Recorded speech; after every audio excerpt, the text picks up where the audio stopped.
इमान्दार, मेहनती र देशभक्तहरूलाई सम्मान गर्दै व्यतिथि, भ्रष्टाचार अनि अन्याय विरुद्ध हाम्रो निगरानी। यो हो टेलिभिजनको समय चक्रमा यहाँलाई हार्दिक स्वागत छ दर्शकवृन्द। म विक्रम श्रेष्ठ। नेपाली सेना र रक्षा मन्त्री ईश्वर पोखरेल बीच विवाद भइरहेको स्पष्ट आधारहरू देखिएका छन्। नेपाली सेनाको गौरविलो इतिहास छ, तर रक्षा मन्त्रीका लागि यो संगठन कुनै रचनात्मक काम गर्न नसक्ने लकीरका फकीर मात्रै हो। अर्थात् नेपाली सेना भनेको सडकको त्यस्तो मगन्ते हो जो सधैँ एउटै सडक छेउका घर घर पुग्छ, तर उस्तै भिक्षा पाउँदैन। नेपाली सेना पनि यस्तै हो। रक्षा मन्त्रीको भनाइको टिप्पणी यस्तै छ। रक्षा मन्त्री पोखरेल आफैले चाहिँ त्यस्तो के रचनात्मक कार्य गरेर प्रशंसा बटुलेका रहेछन् अनि नेपाली सेनामाथि यस्तो औँला टेर्स्याइरहेका छन्। नेपाल कम्युनिस्ट पार्टीका नेता तथा रक्षा मन्त्री ईश्वर पोखरेल अहिले नेपाली सेनासँग रिसाएका छन्। रक्षा मन्त्री रिसाउनुको भित्री कुरा अज्ञात नै छ, तर उनलाई नेपाली सेनाले गरेको कुनै पनि काम चित्त बुझिरहेको छैन। देश र सीमाको रक्षा गर्ने जिम्मेवारी बोकेको नेपाली सेनालाई ईश्वर पोखरेल आफै सम्मिलित सरकारले मुख्य काम बाहेकका अन्य कामहरूको जिम्मेवारी दिँदै आएको छ। सीमा रक्षा गर्नुपर्ने सेनालाई सरकारले कहिले सडक बनाउने जिम्मा दिन्छ, कहिले औषधि खरिद गर्ने जिम्मा दिन्छ।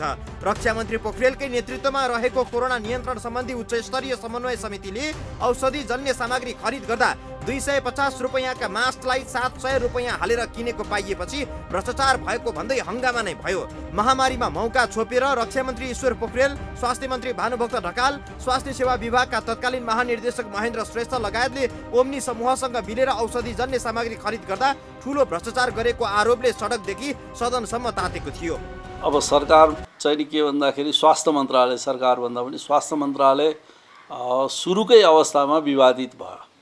अब यो विवादित किन भयो भन्ने कुरो त जग जाहेरै छ। त्यसमा भ्रष्टाचारको गन्ध थियो अथवा भ्रष्टाचार भयो, सामानहरू ज्यादै उच्च मूल्यमा खरिद गरेर ल्याइयो भन्ने कुराहरू आइरहेछ। अब त्यो हिसाबले चाहिँ नि के भन्दाखेरि सेनालाई दिँदाखेरि हामीले ठिकै छ, अब सेनाले गरेर ल्याउन सक्छ भने ठिकै छ भनेर त हामीले पनि महसुस गरे हो। अरू सबै काम छाडेर देश नै बन्द गरेर एउटा औषधि किन्ने काम मात्र दिँदा पनि रक्षा मन्त्री पोखरेल नेतृत्वको समन्वय समितिले विवाद रहित ढङ्गले काम गर्न सकेनन्। औषधि निकाय निकम्मा भएपछि यो काम सरकारले नेपाली सेनालाई दियो। ओम्नी समूहले ल्याएको औषधि नसकिउन्जेल थप औषधि नल्याउनु भन्ने दबाब रक्षा मन्त्री पोखरेलले सेनालाई दिएको भन्ने चर्चा समेत चलेको थियो। नेताहरूको दबावका कारण नेपाली सेनाको हात खुट्टा बाँधिदिने काम भयो। यही कारण सेनाले औषधि ल्याउन सकेन। एकातिर आफैले दबाब दिएर ओम्नी समूहको औषधि सकियोस् भन्ने, अर्कोतिर नेपाली सेना निकम्मा भयो भन्दै रक्षा मन्त्रीले नै नेपाली सेनामाथि जाई लाग्न थाले।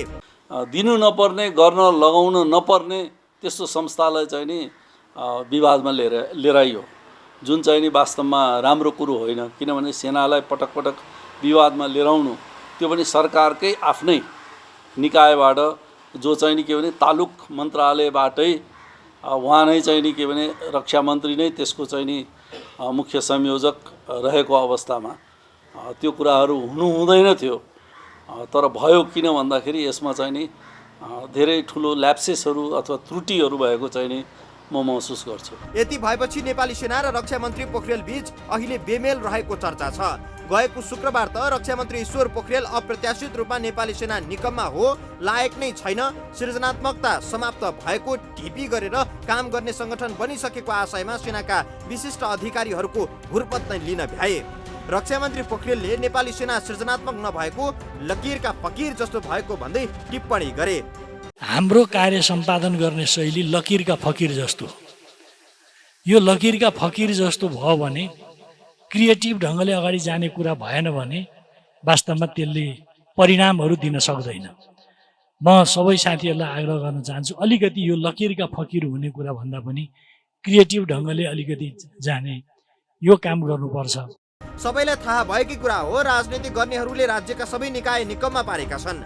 महामारीको बेला चाहिने औषधि जन्य सामग्री किन्न सक्ने हैसियतमा पनि सरकारी निकाय छैनन्। किन्न लगायो भने किन्ने भन्दा पनि कमिसन कसरी कुम्ल्याउने भन्नेतिर सरकारी निकायको ध्यान गएको देखिन्छ। यस्तो सङ्कटको बेला सबैले सम्झिने भनेको नेपाली सेनालाई नै हो। त्यही नेपाली सेनाको तेजोवध गर्दै रक्षा मन्त्री ईश्वर पोखरेलले हमला गरिदिए। होइन अब यसमा के छ भने त्यो लकिरका फकिर भनेर त्यस्तो कुरा गरेर चाहिँ नि के भने सेनालाई एक किसिमले होच्याउने किसिमले त्यस्तो शब्दहरू त्यो ओहदामा पुगेको मान्छेले बोल्नु हुँदैन।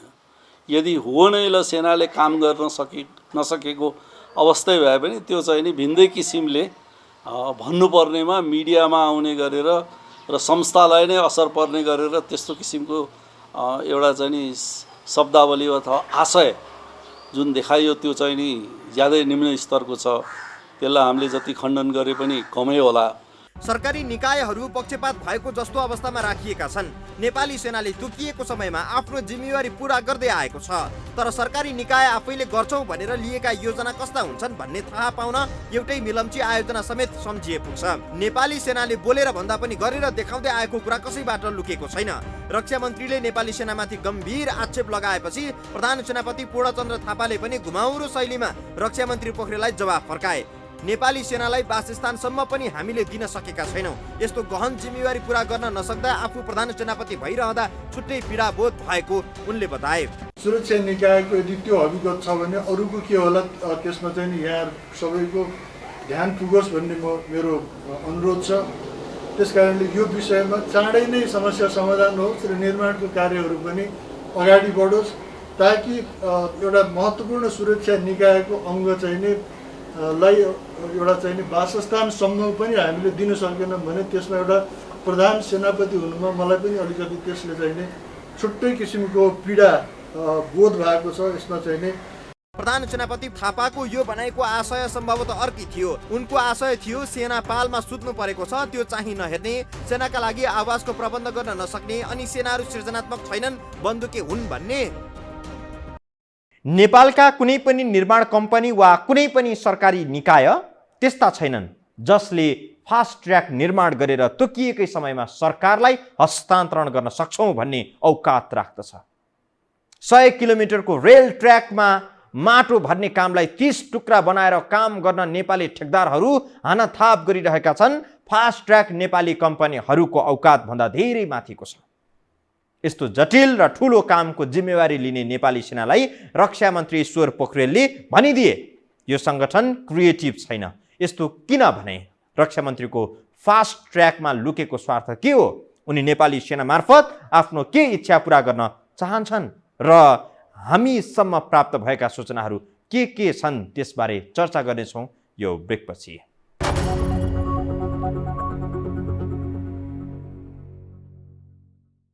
अघिल्ला प्रधान सेनापति राजेन्द्र छेत्री अर्बौं अर्बका विवादमा मुछिएका छन्। उनको सम्पत्ति पनि 20 अर्बको फेला परेको छ।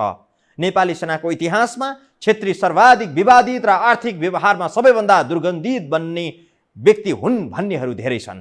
तर उनीसँग कोही राजनीतिज्ञ रिसाएनन्। छेत्रीसँग व्यवहार गर्ने राजनीतिज्ञहरूलाई उनले सन्तुष्ट नै बनाए। तर अहिलेका प्रधान सेनापति पूर्णचन्द्र थापाले रक्षा मन्त्री ईश्वर पोखरेललाई खुसी राख्न सकेको देखिएन।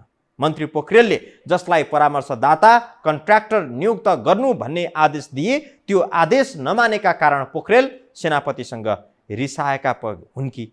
नेपाली सेनाका सबैजसो उच्च पदस्थ अधिकारीहरूलाई अगाडि राखेर रक्षा मन्त्री ईश्वर पोखरेलले सेनाले क्रिएटिभ काम गर्न नसकेको, काम गर्ने शैली लकिरका फकिरको जस्तो भएको भनेर आलोचना गरेपछि प्रधान सेनापति पूर्णचन्द्र थापाले प्रधानमन्त्रीलाई नै भेटेर रक्षा मन्त्रीको गुनासो गरेका छन्। राजाको शासनकालमा साप्ताहिक पत्रिकाहरूले पोखरेलले पानीको ट्याङ्कीमा पैसा लुकाएको भनेर समाचार छ्यापछ्याप्ती बनाउँदा पोखरेललाई नेकपा एमालेबाट साथ दिने कोही व्यक्ति थियो भने ती व्यक्ति थिए केपी शर्मा ओली। यही गुणका कारण ओली र पोखरेल अहिलेसम्म एउटै गुटमा छन्। सेनापति थापाले प्रधानमन्त्रीसँग रक्षा मन्त्रीको गुनासो गरे पनि त्यसले रक्षा मन्त्री पोखरेललाई खासै फरक चाहिँ पर्ने देखिँदैन। प्रधानमन्त्री केपी शर्मा ओलीको सुरक्षा छायामा रहेका कारण रक्षा मन्त्री पोखरेलको स्थिति मजबुत मानिन्छ। यो चिज त जगजाहेर छ। सरकारले किन गर्न सकेन, के भयो भन्ने कुरो जगजाहेर छ। यसमा मुख्य कुरो के भने भ्रष्टाचार नै हो। जहाँ चाहिँ नि भ्रष्टाचार हुन्छ त्यहाँ चाहिँ नि काम गर्न सकिँदैन अथवा कुनै पनि अरू चिजहरू मिलाउन सकिँदैन। भनेपछि भ्रष्टाचारलाई शून्य बनाउँछु भनेर प्रधानमन्त्रीले नै भन्नुभएको छ र प्रधानमन्त्रीले नै भ्रष्टाचार चाहिँ नि देख्दा देख्दै छोप्नु पनि भएको छ। त्यसो हुनाले हामीलाई चाहिँ नि के भने सरकारप्रति, सरकारको काम गराइप्रति हामी त्यति सन्तुष्ट छैनौँ र त्यति सन्तुष्ट होइन, धेरै नै सन्तुष्ट छैनौँ। यसमा चाहिँ नि नेपाल सरकारले सुधार गर्नुपर्छ, होइन भनेदेखि यो सरकार चाहिँ नि सायद इतिहासकै ज्यादै नै करप्ट गभर्मेन्टमा आउन बेर लाउँछ। रक्षा मन्त्री पोखरेल आखिर किन नेपाली सेनासँग रिसाए त भन्ने विषयमा धेरै थरी चर्चाहरू भइरहेका छन्। चलेका चर्चाहरूमध्ये रक्षा मन्त्री पोखरेलले फास्ट ट्र्याक निर्माणमा आफूले चाहेको परामर्शदाता नियुक्त गर्न सेनालाई दबाब दिइरहेका छन्। परामर्शका नाममा हुने खर्च भनेको 90% गोजीमा र 10% रकमले काम सक्ने सेवा हो। यस्तो सेवामा करोडौं रुपियाँ सजिलै जोगिने भएका कारण भौतिक निर्माणको काममा भन्दा परामर्शको नाममा धेरैको रियाल चुइन्छ। 30 लाख रुपियाँको नक्सा बनाएर 3 करोडको बिल बनाउन पाइने भएका कारण परामर्शको नाममा सबैको आँखा चल्ने गर्छ।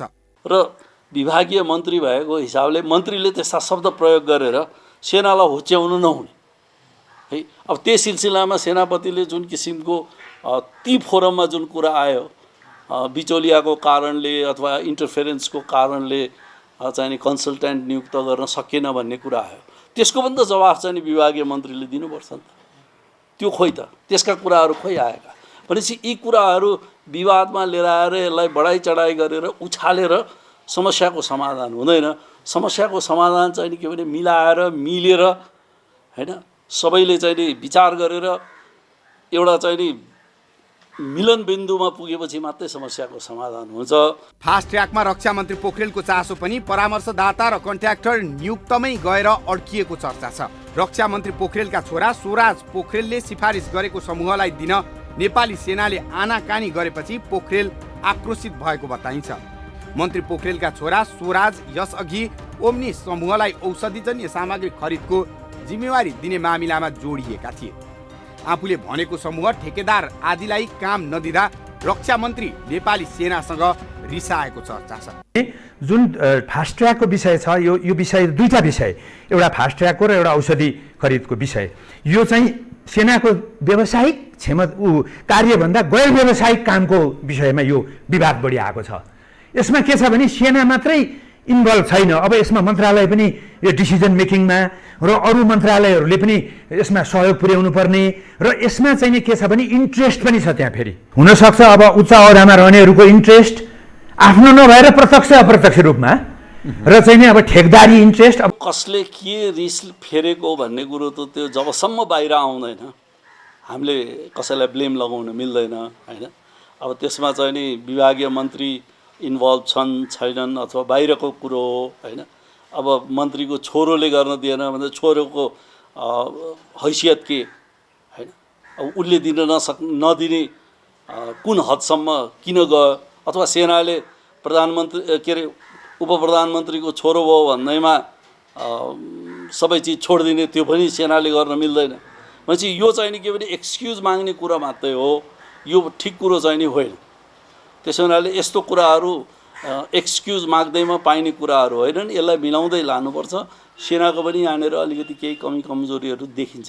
नेपाली सेना र समग्र राष्ट्रकै लागि रक्षा मन्त्री पोखरेलको यो शैली उचित नभएको भन्दै विज्ञहरूले चिन्ता व्यक्त गरेका छन्। त्यो सेना भनेको त हाम्रो राष्ट्रिय गौरवको चाहिँ एउटा संस्था हो। अहिलेसम्म भन्न भ्रष्टाचारमा नताने कुनै संस्था छ त्यो नेपाली सेना मात्रै हो होइन। प्रहरी तान्यो, सशस्त्र प्रहरी तान्यो, अनि अख्तियारको लोकमान्य तान्यो भने सबै संस्थाको मान्छे तान्ने भ्रष्टाचारमा। तर त्यो सेना एउटा बचिरहेको छ नेपालको सेना, त्यसलाई चाहिँ त्यस्तो किसिमको बाट चाहिँ मुक्त पार्नुपर्छ। नेपाली सेनामाथि रक्षा मन्त्रीले धावा बोले पनि केही आधारहरूले सेना गलत होइन, गलत त नेताहरू नै हुन् भन्ने तर्फ लक्षित गर्छ। जस्तो कि औषधि खरिदको काम नेपाली सेनाले मागेर दिएको थिएन। सरकारी निकाय निकम्मा भएर भ्रष्टाचारमा चुर्लुम्म डुबेको आरोप लागेपछि सरकारले सेनाको सहारा लिएको थियो।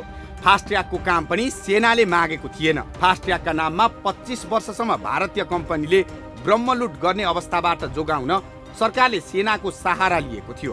डिपिआरका नाममा अर्बौं रुपियाँ सुहा पार्ने काम गर्दा गर्दै सेनाले यो काम हातमा लिएको थियो।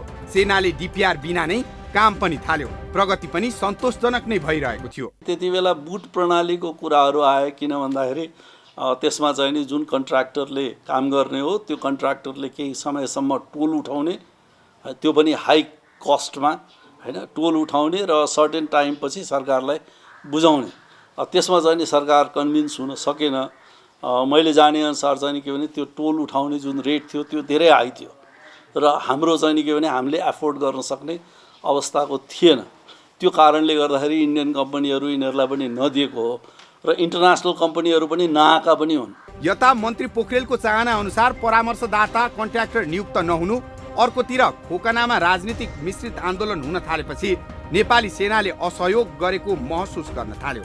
फास्ट ट्र्याकले गति लिएन भनेर मन्त्री पोखरेलले सेनालाई व्यङ्ग्य त प्रहार गरे, सेनाले किन काम गर्न सकेन भन्नेतर्फ ध्यान दिएनन्।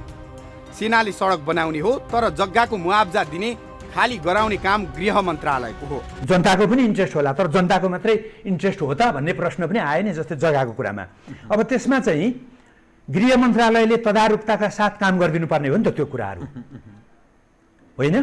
मुआब्जाको कुरा त सेनाले गर्ने होइन।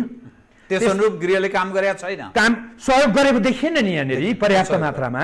त्यो फास्ट ट्र्याकको काम पनि त्यही बेला सुरु भएको। सुरुमा त्यो काम चाहिँ नै सडक बिहारले गर्ने भन्ने किसिमको थियो। पछि चाहिँ राष्ट्रिय आयोगले निर्णय गरेर अनि यो काम चाहिँ अब ढिला हुने भयो। सेनालाई दिँदाखेरि कमसेकम फास्ट ट्र्याकमा कामहरू छ, सेनासँग एउटा चाहिँ म्यान पावर छ, एउटा अनुशासित चाहिँ जनशक्ति छ र त्यसलाई चाहिँ हामीले सबै किसिमको चाहिँ सपोर्ट दियो भने उसले चाहिँ समयमा सकाउँछ भनेर त्यो बेला 4 वर्षमा सक्यौँ भनेको एउटा एग्रिमेन्ट थियो। तर पछि फेरि चाहिँ नि त्यो डिपिआर नहुँदाखेरि डिपिआरमा केही समय लाग्यो। डिपिआर पनि इन्डियाबाट किन्ने भन्ने कुरा आइरहेको थियो, होइन? इन्डियाको डिपिआर चाहिँ महँगो भयो, होइन? डिपिआर हामी आफैले बनाउन सक्छौँ, सेनाको एउटा कुरा प्रपोजल आयो। ल त्यो भने सेनाले त्यो डिपिआरको तयार पार्नु पनि कोसिस तर सकेन, नसक्यो। डिपिआर पछि चाहिँ कोरियाबाट किनेर अहिले चाहिँ त्यो फास्ट ट्र्याक काम भइरहेछ र त्यो चाहिँ अहिले के जुन गतिमा जानुपर्ने त्यसमा अलिकति ढिला भएकै छ, होइन? त्यो के कति कारण चाहिँ सायद जाँच होला, राजनीतिक कारण नै होला। किन सरकार समयमा निर्णय गर्न सकेन भने त त्यसले काम गर्न सक्दैन, होइन? अब एउटा कुरा त्यो पक्ष। अर्को चाहिँ जग्गा अधिग्रहण गर्ने, मुआब्जा दिने काम पनि नेपाली सेनाले नै गरिदिनु पर्ने हो भने सरकारका बाँकी निकाय चाहिँ के गरेर बस्ने त भन्ने प्रश्न पनि उब्जिएको छ।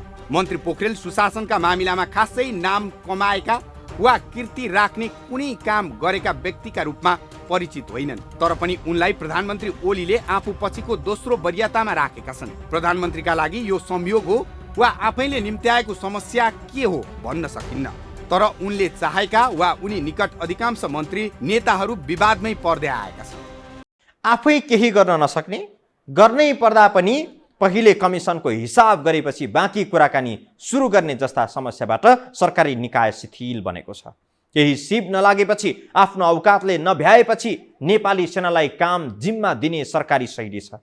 ठुला विकासका योजनामा सरकारी निकायदेखि यो देशकै मै हुँ भन्ने निर्माण व्यवसायीले पनि घुँडा नै टेकेका छन्। अन्तिम विकल्पको रूपमा सेनालाई प्रयोग गरिन्छ। दर्शकहरू, सेनाले भने जति सबै कुरा पुरा नगरिदिँदा अनि आरोप सेनामाथि नै लाग्दै आएको पो हो कि सरकारले आफ्ना निकम्मा निकायलाई काबिल बनाओस्, सेनालाई उसको आफ्नै मुख्य काममा लगाओस्। सेनाले नेकपाको घर झगडा मिलाउने बाहेक त सबै काम गर्दै आएको छ।